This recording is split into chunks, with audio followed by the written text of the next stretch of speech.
عزیز دوستوں اور بزرگوں، وہ آپ کی محبت کے حقدار نہیں ہے۔ مجلس جس کسی کو امیدوار بنائے گی، ہم آپ سے اپیل کرنے آئے ہیں کہ آپ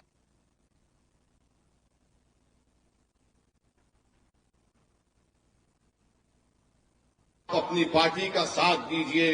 ہم کو اپنی لیڈرشپ کو بنانا ہے، اور جو لوگ ہم پر انگلیاں اٹھاتے کہ بہار میں اگر مسلمانوں کی لیڈرشپ بنے گی تو فلاں ہو جائے گا، نقصان ہو جائے گا۔ ارے بہار کی سیاست کی تلخ حقیقت یہ ہے کہ راجپوت ہے تو اس کا نیتا ہے، بھومیار ہے تو اس کا نیتا ہے، کشواہا کرمی ہے تو اس کا نیتا ہے، یادو ہے تو اس کا نیتا ہے، پاسوان ہے تو اس کا نیتا ہے، مانجھی ہے تو اس کا نیتا ہے۔ اگر کسی کا نیتا نہیں ہے تو 19% مسلمانوں کا نیتا نہیں ہے۔ مجھے بولنے دیجئے، اس کی ذمہ داری کسی حد تک ہم پر بھی عائد ہوتی ہے۔ آج ہم آپ سے کہنے آئے ہیں کہ نیتا آپ کو بننا ہے، اویسی کو بننا نہیں ہے۔ لیڈر آپ کو بننا ہے تاکہ آپ اپنے مقدر کے فیصلے کریں گے۔ یہ مجلس آپ سے بولنے کے لیے آئی ہے۔ یہ ہم کو پچھلے 25-30 سال سے ایک افیم دے دے کر ہم کو بے ہوش کر دیا گیا، ہم کو خاموش کر دیا گیا کہ نہیں بی جے پی کو ہرانا ہے۔ ارے جب سے بہار بنا، کیا کبھی کسی مسلمان نے کسی فرقہ پرست پارٹی کا یا پھر کسی فرقہ پرست لیڈر کا وہ ساتھ دیا؟ نہیں دیا۔ ہم نے ہمیشہ سے کہا کہ بھارت سیکولر تھا، سیکولر رکھنا ہے، مگر یاد رکھو ہم کولی نہیں ہیں، ہم مزدور نہیں ہیں کہ ہم اپنے بچوں کی جوانی کو برباد کر کے تمہارے محلوں میں چراغ جلائیں گے۔ ہم اپنے آپ کو مروا کر، اپنی قبروں کو بنا کر تمہارے اقتدار کے محل ہم اپنے قبروں پر بنانے نہیں دیں گے۔ اب نوجوان بیدار ہو چکا ہے، ہم کو اپنے محل کو تعمیر کرنا ہے، ہم کو اپنے خوابوں کو پورا کرنا ہے۔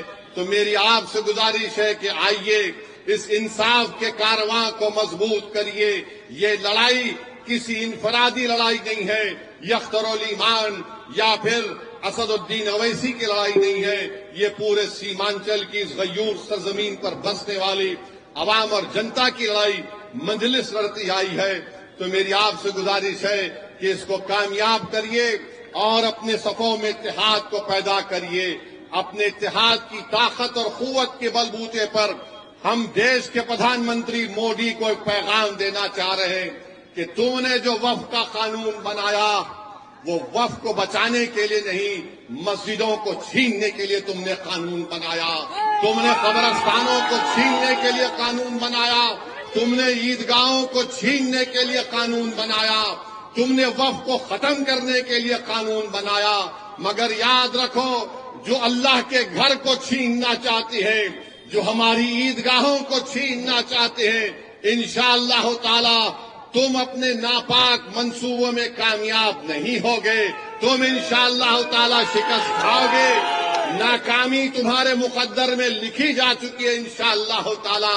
جب تک دنیا قائم رہے گی، مسجدوں میں ہم جا کر سجدہ کریں گے تاکہ سجدہ ہمارے اللہ کے سامنے اس کی ربوبیت کا اظہار بھی ہوگا اور ہماری وطن عزیز سے محبت کا اقرار بھی ہوگا۔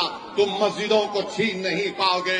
قبرستانوں میں ہمارے بزرگ سینہ تان کر سو رہے ہیں۔ سن لو بھاجپا اور ایس ایس والوں، وہ یہ بتا رہے ہیں کہ ہم وطن سے محبت کرتے ہیں، اور جب اس دنیا سے چلے گئے تو اسی سرزمین میں جا کر آرام کر رہے ہیں۔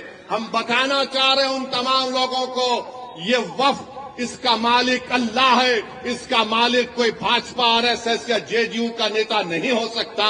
جو چیز اللہ کی ہے، اللہ اس کی حفاظت کرے گا، اور اللہ کے بندے اس کی حفاظت کے لیے آگے بڑھ کر اس کی حفاظت کرتے رہے۔